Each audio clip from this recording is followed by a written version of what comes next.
Hello and welcome back to Continental Club, and the trio is back in the East Dulwich Tavern. The full trio. We've had Christmas, we've had McCubs being a bit poorly, but we are back and better than ever, some would say, in 2023. McCubs, you've been in Spain. You had a lovely time? I did have a lovely time, yeah. Good. I did have a lovely time. Any football consumed? Yeah, what was the stadium you went to when you were there? Oh, it was a very small. It was like very small stadium in the town where I was staying. Yeah, but cool. Had a little tour around it. It's lovely actually because this is the beauty of non-league and local clubs is that you do find these you can these kind of grounds, not stadiums, in these beautiful little spots. And actually the area surrounding it isn't that beautiful because it's just off a main road. But to be like on a football pitch and have like a view of the sea and the mountains is pretty unique and something you wouldn't really get in England, like at an English non-league ground, although there are plenty of beautiful grounds in England. So that was nice. Yeah, I enjoyed that aspect of it. And yeah, nice old ground. I did watch quite a lot of football. I watched mainly the Spanish version of The Chase, and then a few La Liga games, like watched the Supercopa semi-finals as well. So nice. A decent Both amount going of down Spanish to football. pens? Yeah, both going down to pens. Yeah, very much so, very much. The Barca Betis game was so much better than I thought it would be. Real thriller, that one. The Real Valencia one, not so much, but yeah. So had a very good time, Dukes. How about yourself? Yeah, I know you've been back more recently, but I actually kind of missed football over the Christmas break because I was away, but I've really been enjoying tucking back into it in January. It's been good. I enjoyed Crystal Palace rescuing a point against Man United last night with Elise, man. Beautiful free kick, and then no celebration as well. How cool. Henry, you okay? Yeah, all good. So I got a Fulham woolly hat for Christmas from my brother-in-law.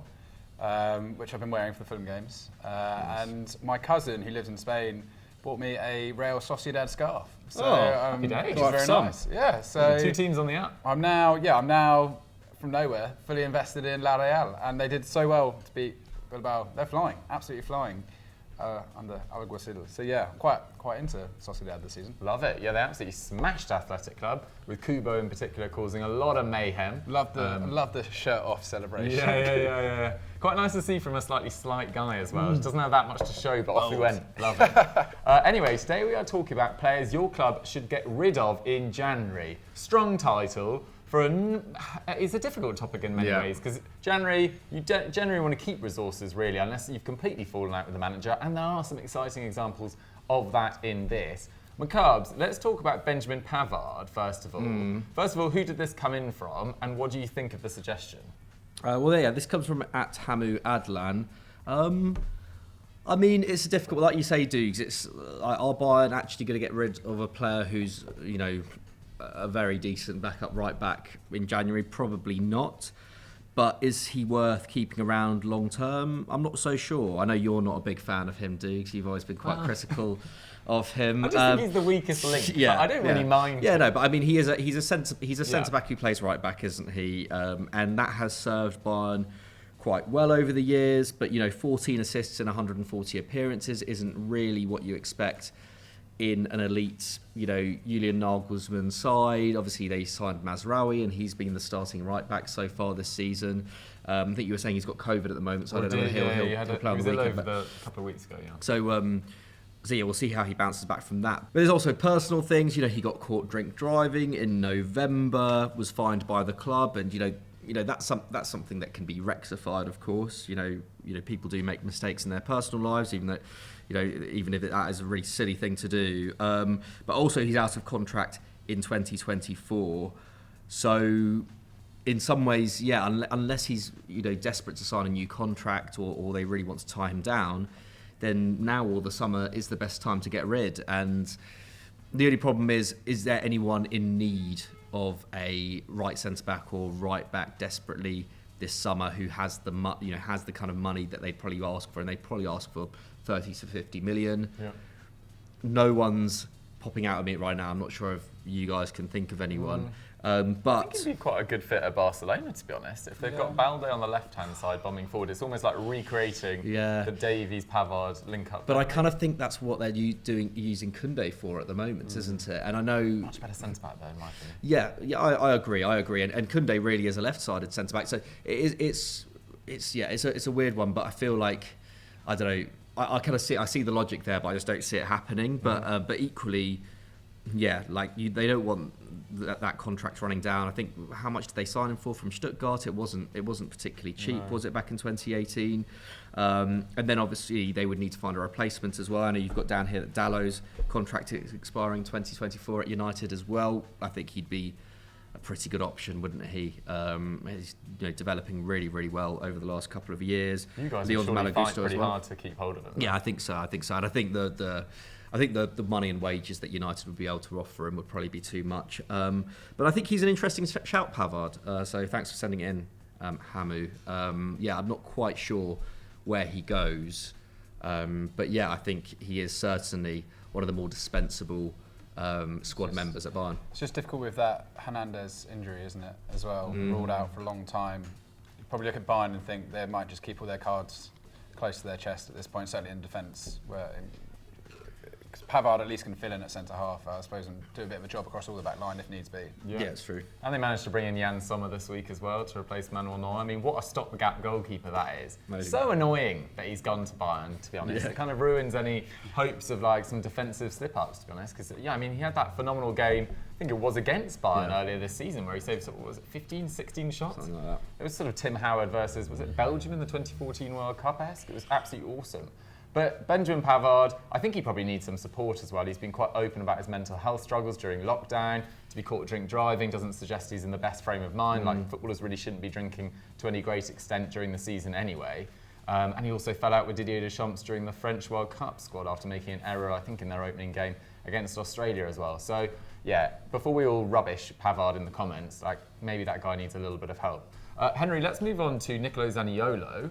I know he's a bit of a favourite of yours, but he could be leaving Roma. Who sent this one in?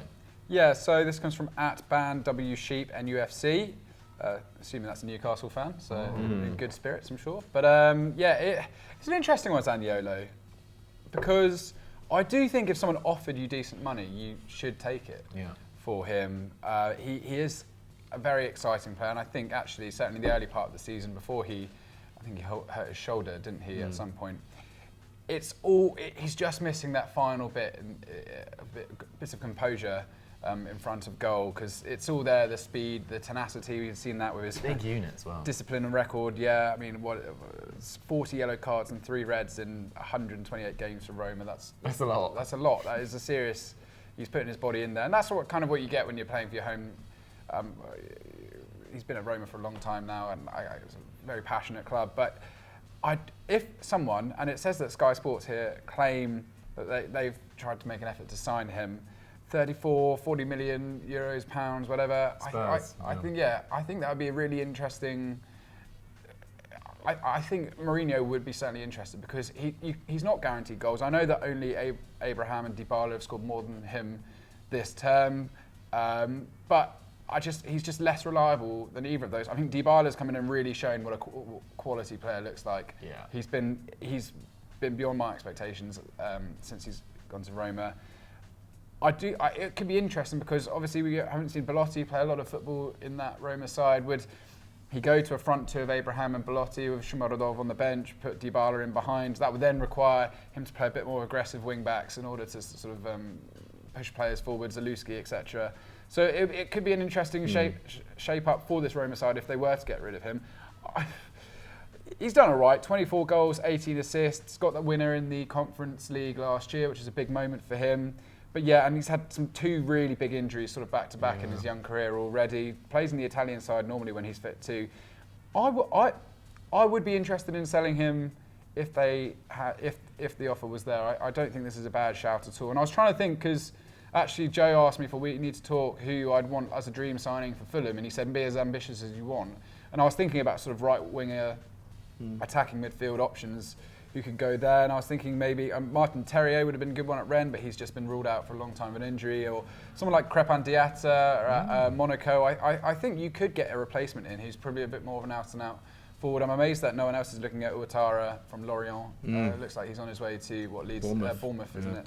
So yeah, I think there are sort of interesting right midfielders out there, attackers who they could get in to replace Zaniolo. So yeah, why not take a look? But they would have to have a replacement lined up, because they haven't been amazing for scoring goals this season. Yeah, It's an interesting one with Zaniolo because, yeah, as you say, their attack hasn't really clicked. And actually, across the first 10 games of the season, by expected points, they should have been top, I think. They were really underperforming their expected goals, mainly down to Tammy Abraham having a really slow start to the season. So it feels like, would they bother risking, or is it worth the risk, getting rid of one of their more settled attackers who has contributed in the past, who does have quality?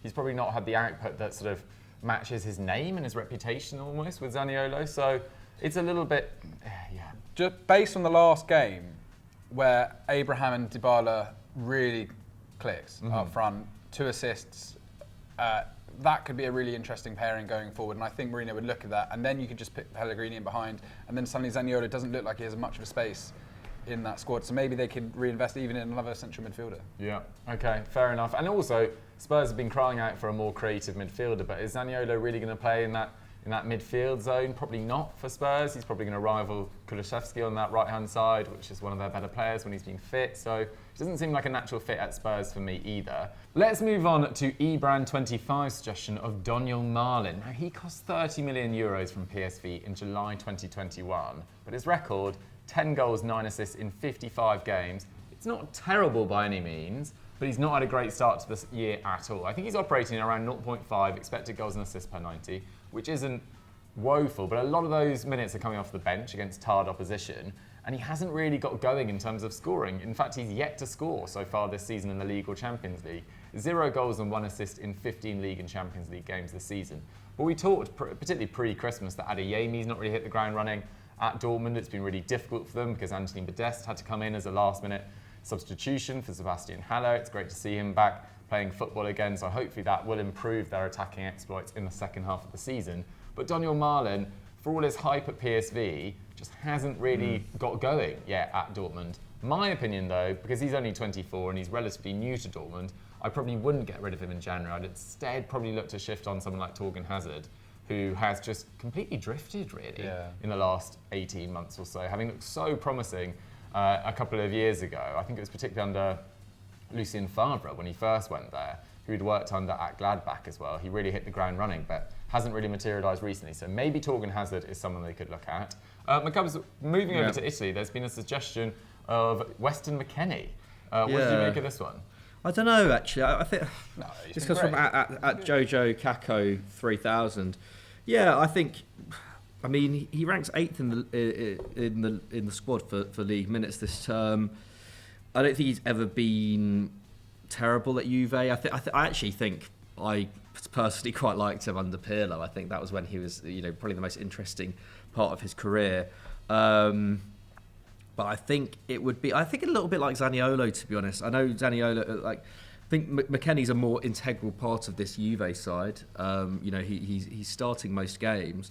But similarly, Juve are in a, like Roma are in a top 4 race. And I don't really see why they would get rid of him at this point. It just seems, I think with Roma, with Zaniolo, I think, you'd need to get a really good replacement in straight away to justify it. Otherwise, you're really playing with fire. Roma have got a busy end to the season, and if someone gets injured, then suddenly you don't have someone coming in. I think with Weston McKennie, that midfield has, I think, improved as the season's gone on. I know that Napoli defeat was pretty demoralising, but up until then, they hadn't conceded in 6 or 7 games. I think it was 8. 8 games. So, they're doing something right there, and I think to upset that balance would be a mistake. And I don't think, they paid 20 million euros for him. I don't think they'd be able to get that kind of money for him at this moment in time. I don't think anyone is necessarily in the market for McKennie, despite him having a half-decent World Cup. So I don't really see the logic behind this. It would be nice to have an explanation from Jojo Kako 3000 as to why this is. I'm sure you did give one on Twitter, to be fair, but I don't have it to hand right now. I would avoid twisting with Weston McKennie personally. Fair enough. Yeah, it's popped up with some big goals in particular. I mean, his late runs into the box is probably his real selling point, really, and his celebration is quite cool as well, personally. But I probably wouldn't get rid of him right now. Not in January, when this top 4 race in Italy is so tight. It doesn't seem like a sensible decision at all. Henry, where would you like to go with our final few suggestions? Right, well, I'm just going to discredit at Foz Wrestle's suggestion of Rafa Leao quickly. I didn't get this one either. I'm pretty sure they should not sell him. They should keep him as long as they possibly can, and it looks like that's what they're trying to do as well. Lots of talk that they've tabled a pretty sort of handsome offer to him, around €6 million per year, which, I mean, he could probably get more than that elsewhere. But Definitely. I think he does really like being in. I think that comes in about 120, 130,000 a week. He'll probably get more in the Premier League, but I think he really likes being at AC Milan. But yeah, they certainly shouldn't get rid of him this. I think his point was that they're going to lose money if the later and later they sell him if he doesn't sign his contract. So if it gets down to the summer and it doesn't look like he's going to sign a new deal, would you sell him then? Well, you kind of have to, don't you? Because otherwise you're going to lose him for free. Yeah, all right, maybe in the summer, but certainly, okay, if that's what Foz Wrestle was going for, then yes, maybe in the summer. But I still like to hope that they could convince him to change his mind. I think you can look at what's happened to Kessie that's gone to Barcelona and say the grass is not always greener elsewhere, because Kessie's not playing football at all. Sorry, McCubs, what were you going to say? I don't know. I feel like, yeah. I mean, it depends the nature of the offer that would come in for him, right? I just think if say an Arsenal were to come in for him in the summer, that's being talked about, I think tie him down to a contract now and sell him in the summer. I don't think you'll ever get a better. I don't think you'll ever be able to force a team's hands to pay more for him. And as good as Leao is, I think the money that he could make Milan is actually more important, because that team still needs investment in a number of areas. And I think with the money you can get from Leao, you can start to construct an attack where someone like Leao isn't having to do so much heavy lifting, because he is, isn't he? I think from his perspective, it's like, how much how much longer am I going to have to be the person who's driving this attack almost single-handedly? So yeah, I could definitely see it from his perspective, him wanting to leave, despite obviously what happened last year and everything, and the prestige of Milan. But I think they do. Yeah, I mean, it's essential they time down to a new contract, because at the moment, it could be worrying if they can't. Yeah. The difficulty is, I suppose, we've seen with big name departures, if not big money. I mean, Haaland wasn't big money, but Grealish, etc. Like rebuilding attacks, they'd rebuild it for 2-3 years' time. Milan without Rafa Leao next season, no matter who they brought in, unless they absolutely nailed it, like someone like Napoli did with Kvaratskhelia, like they're gonna. Not be as good in the short term. So it's that big way up. The problem is we just would have expected to have seen something from De Ketelaere by now, and we just haven't. We have no idea what his future is at Milan, or where. Pioli definitely has a plan for him, I assume, but we haven't seen what that looks like yet. So that would give us a much better indication as to what Milan would look like post Leao. So hopefully we'll see a bit more of him second half of the season. Yeah, where are you, Charles? Turn up in 2023. Last one came in from Rice Series of Numbers, and he says Giakoumakis. So there's been a breakdown in contract negotiations with Celtic, and Cadiz are one of a number of sides that are looking at him, along with Atalanta United, the MLS side, and Sampdoria as well. Wouldn't go to Sampdoria. I thought he was going to Japan. There was talk about that as well. Yeah. I don't know. I don't know what the club's called. That he's going. Sure. Red Diamonds or something like that. Oh, okay. Well, either way, it's a similar sort of scenario with lots of these others we've mentioned. Isn't looking to. I mean, there's so much contract chat around him. There's so much transfer speculation. His contract actually runs until 2026, but Rice Series of Numbers, I think, was just getting fed up with all the speculation around him. And actually, they've got quite a few forward options with Kyogo and Abada, etc., that they could probably sanction the sale of one of their strikers. It just feels like the title's not quite sewn up yet, and they'll be looking to improve in Europe next season. I'd probably keep hold of him, if I was honest, but I'm not a Scottish football fan. So Rice Series of Numbers, maybe get in the comments and explain why you're so angry with him. Can I quickly do the Eden Hazard one? Yes, of course. From at RM7200. Obviously, Real Madrid would want to probably let him go, his wages, whatever. I want to start this. I want him to go to Turkey. I really want him to go to Turkey. Why? Just at this point in his career, he's earned so much money. He should just go and look at we were having a good look at the Galatasaray team this week and the players that they brought in. It's quite fun. It's kind of mental. Their squad: Mata, Icardi, Mertens. They've got.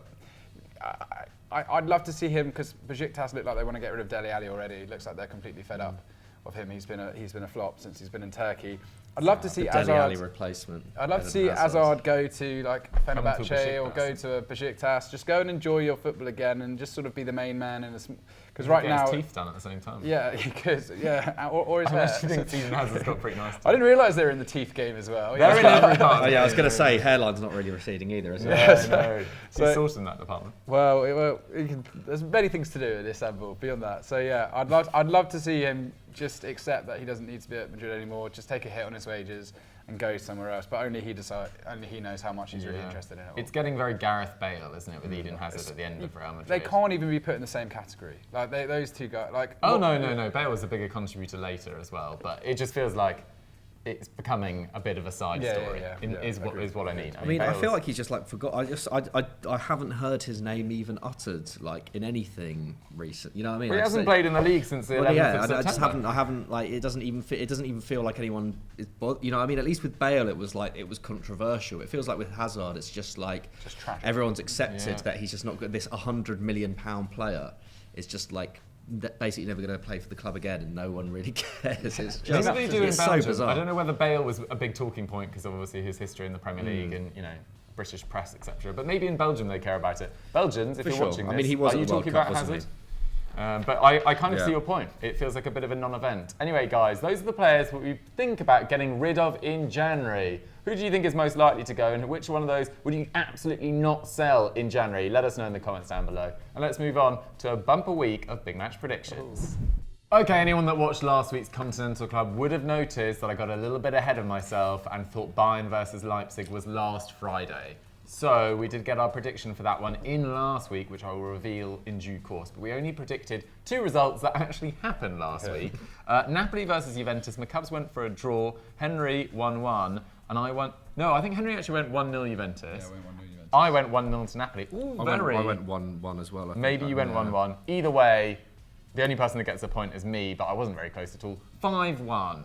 What a result. One of my favourite results of the season. Wonderful stuff from Napoli. Yeah, and even the handshake stuff at the end was great. Great drama. Great drama. Rennes versus PSG. Both McCubs and I went for 2-1 to PSG. We weren't in the same room. McCubs was away. Henry went 2-2. And as usual, 2-2 did not come in. Finished 1-0 to Rennes. So no points to any of us. So, scores on the doors going into this massive episode. Dougie on 32, Henry 21, and McCubs 17. And I say massive episode because there are 12 points on offer. It's like a double game week in FPL, lads. You need to smash it this week. Who are you triple captaining?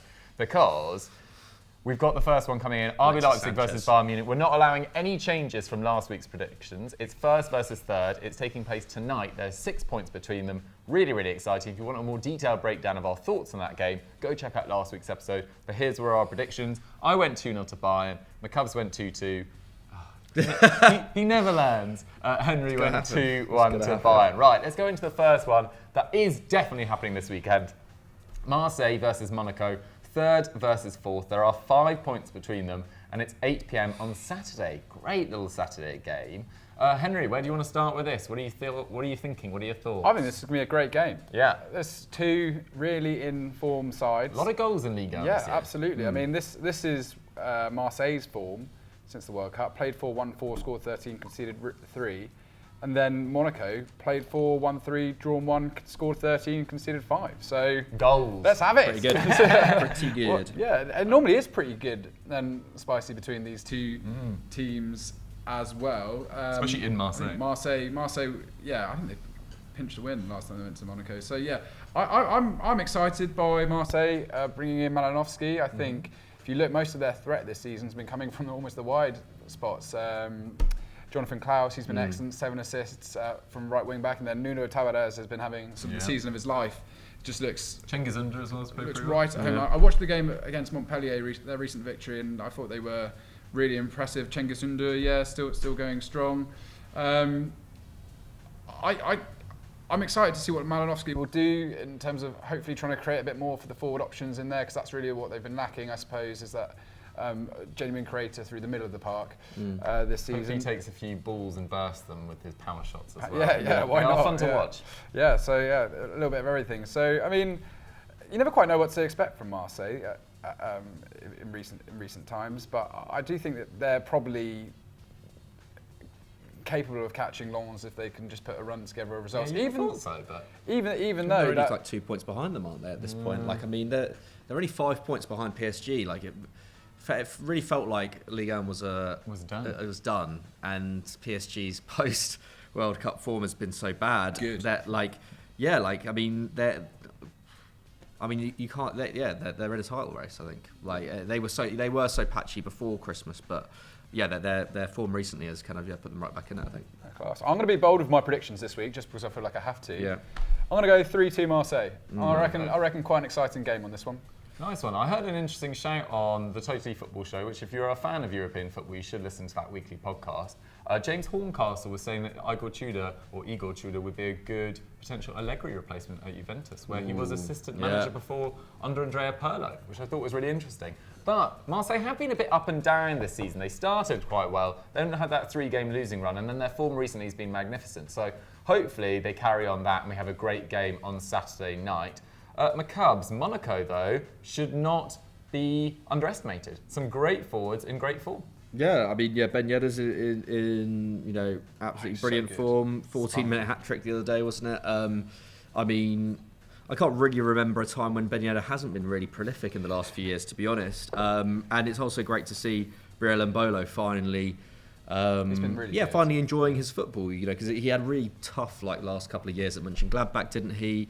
And now he's, I think, the first Swiss player in about 10 years to have scored 10 goals in a top 5 league season, which is pretty mad. Really? So he's, setting kind of new benchmarks in his career. Had a great World Cup as well. Was really impressive in the World Cup. Monaco definitely not to be underrated, but I'm kind of with Henry here. I think that home advantage for Marseille is big, and they're just in great form, and they've just got loads of options. You talk about the wide options. Kolasinac, I think, has got 3 goals in his last 5 appearances. Yeah. So his aerial threat is quite underrated, I think. And Sanchez kind of broke what was, I think, a 9-game goalless run as well on the weekend. So players coming into form at the right time. I'm going to say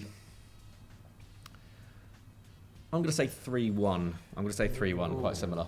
Before you give your prediction, sure. Because I was thinking about this the other day, Sampaoli to have thrown his toys out of the pram and left that Marseille project and gone to Sevilla, which is a sinking ship. And they're not getting better. It makes no sense to me at all. That must have just been a passionate decision to leave Marseille, when really, it's not as if they weren't buying players. I mean, I don't know if you've had any thoughts on that at all. I mean, Sevilla just haven't got any better at all under him, really. Dreadful. I mean, it seemed like the mood was going to get slightly better, but Isco having his contract cancelled, I think they lost to Girona at the weekend. They're still 19th in La Liga, and it's really tight at the bottom there, but there's not really any great signs of massive improvement, and there's talk around Nesri leaving. I think the links were to West Ham, but obviously I don't think that's going to happen now they've signed Danny Ings. But Sampaoli's probably one of the losers of the season. Yeah, because this Marseille team is still mainly his. It's it's the legacy of that wild creative football, which was so good last season, and Tudor sort of built on that and added his own influences to it. And I just can't believe what Sampaoli's done to sort of shoot himself in the foot like their that. next big thing, I suppose, is going to be keeping hold of Guendouzi, because there's been talk about him going to Villa with Unai Emery. Don't think that's going to happen in January. But also, it seems like Guendouzi and Marseille is just a really nice fit. I don't really want him to go join a lower mid-table Premier League club. Just enjoy yourself in Marseille, be the main man. In terms of predicting this one, I do think Ben Yedder is going to have a little say in it. I love Ben Yedder. He just doesn't really look like a footballer. He's got this little massive sort of barrel chest, but he's such a good finisher. And has been so consistent for so many years at Toulouse, then Sevilla, now at Monaco. Feels like he maybe should have got a slightly bigger club along the way, but again, fair play to him. You said 3-2, you said 3-1. Yeah. Should I just play out the dreaded 2-2? Go on. I think it might be my first one ever. Wow. Okay, 2-2 at the weekend on Saturday night. If this comes in, I'm going to be so annoyed. Right, let's move on to Juventus Atalanta, 3rd versus 6th. There are 3 points between them, 7:45 p.m. on Sunday night. I mean, McCubs, you touched on it earlier, but Juve got absolutely torn a new one by Napoli last Friday. Yeah, absolutely. And like you say, 8 consecutive clean sheets before that. I mean, it was, such a victory for Napoli, and came at such a crucial juncture in the season after that loss against Inter for Napoli. And with Milan dropping points as well, it's kind of shown. And I'm talking about Napoli here, not Juve, but I think it has shown that I think you'd be silly not to bet on Napoli to win the league now. I just think they're head and shoulders above every other team in the league. Copper as well. Yeah, so they got every year. They only really need to focus on that, and I think it also goes to show that Juve are still vulnerable at points. And they couldn't be playing Atalanta at a worse time either, because they beat Salernitana, who are, a better team, a much better team than they were last year. Beat them 8-2 on the weekend. Ademola Lookman, brilliant. Rasmus Højlund, who I'd not really known anything about until this season. Looks great. I think Gianpiero Gasperini. The fact that they were willing to get rid of Malinovsky on this loan deal, with an obligation to buy if certain conditions are met, it just goes to show that Gasperini, despite that, down year last year, he is so good at sticking to his guns, and he's so confident in evolving teams and knowing when players need to go and bringing new players in. I'm really excited to see how how Atalanta develop over the next 12 months. Because I think it could be really exciting, and I think they could once again be one of the strongest teams in Italy. And I'm very happy that I've been kind of proven wrong, because I think at the start of the season I was pretty down on them. I kind of thought that maybe it would take 2 or 3 years for them to really rebuild themselves. That's really good to see.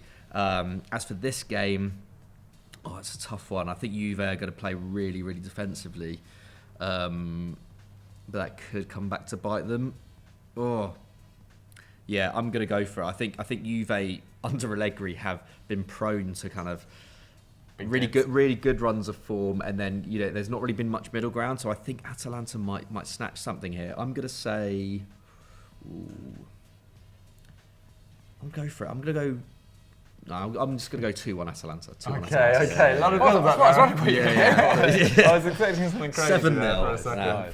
2-1 Atalanta, yeah. Nice. Yeah, I think your point about rebuilding the Atalanta side is a really good one, actually, because Papu Gomez obviously left in difficult circumstances. There was so much chat around Ilicic and his mental health over the last few years, and it really since COVID.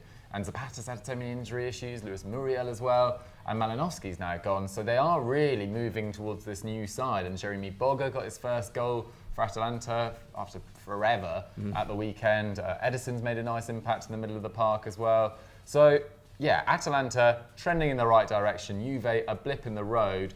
Henry, do you see goals in this one? That is the big question. I'd like to say yes. I think it's quite a tricky one to call.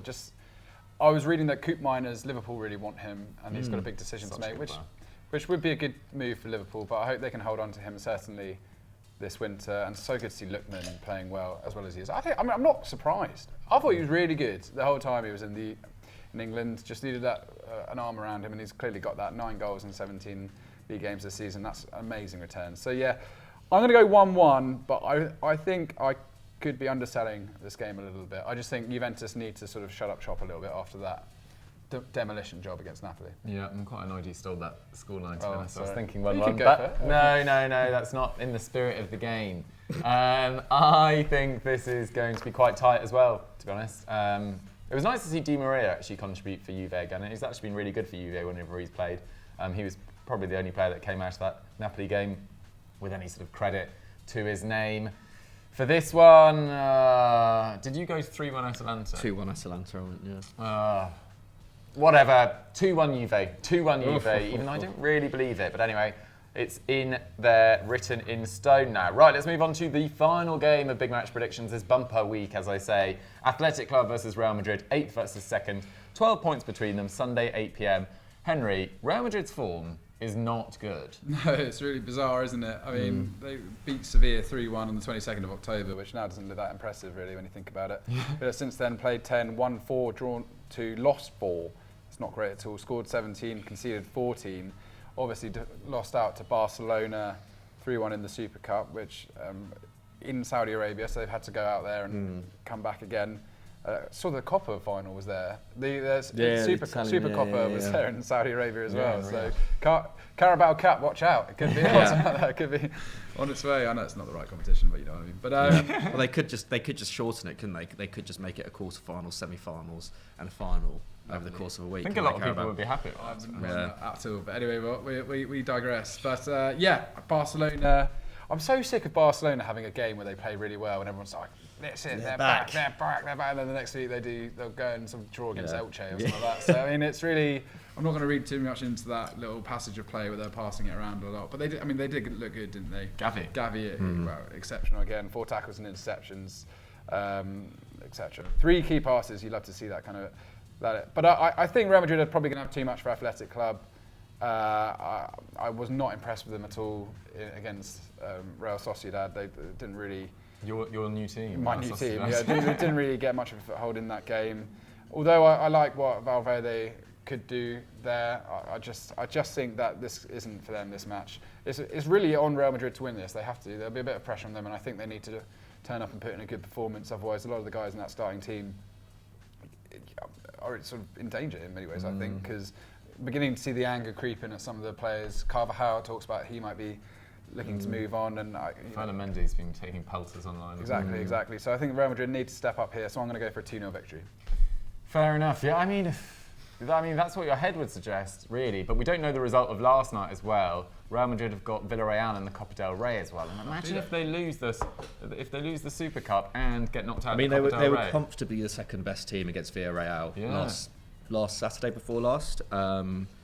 So yeah, tough game. And they don't have David Alaba and Tchouaméni as well, 2 of their better players this season. So I could potentially see a little upset. At the same time, though, Athletic Club haven't been great recently, McCubs, and they probably lack a little bit of firepower, maybe. Yeah, I mean, no one scored more than 5 league goals this term, but their XG suggests they're pretty good. I think they've got the 3rd best XG in the whole in the league, and someone like Nico Williams, who you're a big fan of, Henry, has really come to the fore this season. So I wouldn't be too down on Bilbao. It's just that their form has been really bad. They've only won 2 of their last 12. So that suggests that thing is, it's one of these games where I just feel like it will be like a really jammy Benzema penalty in like the 81st minute that wins it in a game where Real otherwise are quite uninspiring. It just feels like one of those games. Having said that. He's going for an upset. Yeah, no, I'm gonna go for that. I think it will be 2-1. I think Athletic will take the lead, and then last 20 minutes, Real will snatch one, and then there'll be some penalty, and Benzema will obviously score it. 2-1 to Real. 2-1. I'm going to get mine in there before Henry can sneak in. I'm going 1-0 Real Madrid. I've already said 2-0, so it's fine. Oh, there we have it. There we have it. Thought I was being so wise there. Okay, we've got 3 different scorelines. Guys, what do you think about those games? How do you see them going? Do you agree with our analysis and predictions? I mean, we haven't been great at predicting this year, to be totally honest. Get your thoughts in the comments down below. And that's all we've got time for on Continental Club for this week. I hope you guys enjoyed the show. Henry, if they did enjoy the show and want more sort of European-based football content, what should they go and watch? You know what? I just did a scout report on 3 managers transforming their club's culture. And I looked at Kovac and what he's done at Wolfsburg, which was cool. I like Kovac, and I always like to see him doing well there. It's interesting that him and Oliver Glasner are both Red Bull coaches, and they're both doing really well at sort of the clubs Eintracht and Wolfsburg, where they've both been at too. But also the main one I want you guys to go check out is the whole section on Roger Schmidt and his football at Benfica, because it's really cool. It's high intensity. It's wild. It's having a good chat with our friend Jasmine Baber about this. What Schmidt is doing out there is nuts, and if he continues to make Benfica as good as they are, go check out why. I've done a big explain on it. Then he could be a really interesting big coach for a big team, because it's just they dominate at both ends of the pitch. I've not quite seen a team like it in that regard. So yeah, it was really interesting. So please go look at that. Yeah, I love it. I mean, excellent at Leverkusen, and then had that weird spell in China, which seemed like a bit of a blip in his career. But now he's back at the the sharp end of European football, and they've got a big Champions League knockout tie to look forward to next month. Not if Scotty Parker can stop him. Yeah, this is true. Scotty Parker at Club Brugge. Still can't get my head around that. Did Gerrard ever go to Poland in the end? Oh, I don't know. I read that. There was talk about that. That was mental. That was a crazy day. Yeah. McCubs, anything from you? I mean, you've been off for a little while. Bit away from it, but go and check out Continental Club Extra from Tuesday. If you're not familiar with that already, every Tuesday we put out a video from in the studio, basically, kind of a little midweek Continental Club, essentially, taking a look at whatever the biggest story is that day. And this week it's been slightly Premier League based, but we're kind of looking at European options for Arsenal. So go and check that out. Nice. Thank you very much for watching, guys. Have a great weekend. Goodbye.